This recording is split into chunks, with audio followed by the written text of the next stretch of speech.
สบายดีสำหรับท่านใดที่มีปัญหาพยาธิกระเพาะกรดไหลย้อนมีอาการเจ็บแสบบริเวณหน้าท้องห้อนขึ้นเอิกหรือว่าเอื่อมสมออกมาท้องอืดท้องเฟ้อจุกเสียบแน่นท้องถ่ายยากถ่ายแข็งถ่ายเป็นมูกหรือว่าถ่ายเป็นเลือดปนออกมา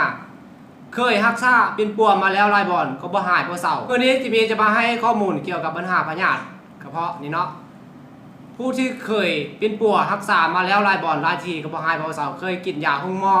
เคยกินยาล่วงยาพื้นเมืองเป็นซ้ำเหือเป็นมาแล้วหลายปีหลายเดือนเขาจะมีสินค้านวัตกรรมที่ดร.เพิ่นนำเข้ามาจากประเทศสหรัฐอเมริกาซึ่งเข้ามาประเทศลาวก็ผ่านออยเป็นที่เรียบร้อยแล้วเนาะตามกองนี้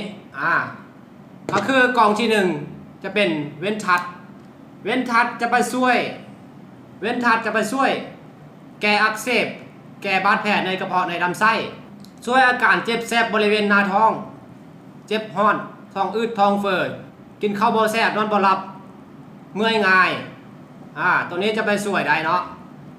ตัวที่2จะเป็นเว้นทัดจะช่วยดีท็อกลำไส้ล้างลำไส้ให้สะอาดช่วยกำจัดเชื้อราเชื้อมะเร็งเชื้อต่าง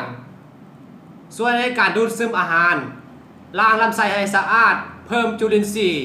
แก้อาการอ่อนเพลียเมื่อยง่ายฆ่าเชื้อราเชื้อมะเร็งกำจัดเนื้องอกสำหรับผู้ที่มีปัญหาเรื่องเนื้องอกให้เนื้องอกยุบตัวลงเนาะตัวนี้เนาะแล้วก็ตัวที่3จะเป็นวิกาดจะไปช่วยขับล้างสารพิษสารเคมีออกจากร่างกาย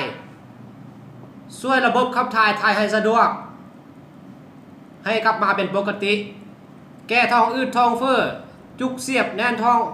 ห่อนขึ้นเอิกปั่นท้องเนาะช่วยแก้อาการกรดไหลย้อนเอื้อมส้มออกมาหรือว่ามีกลิ่นปากออกมาช่วยภูมิคุ้มกัน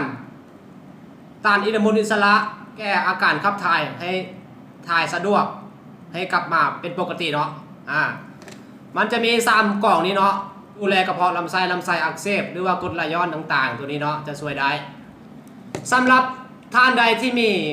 อาการแบบนี้เนาะสามารถติดต่อสอบถามได้ที่เบอร์ขึ้นหน้าจอนี้เลย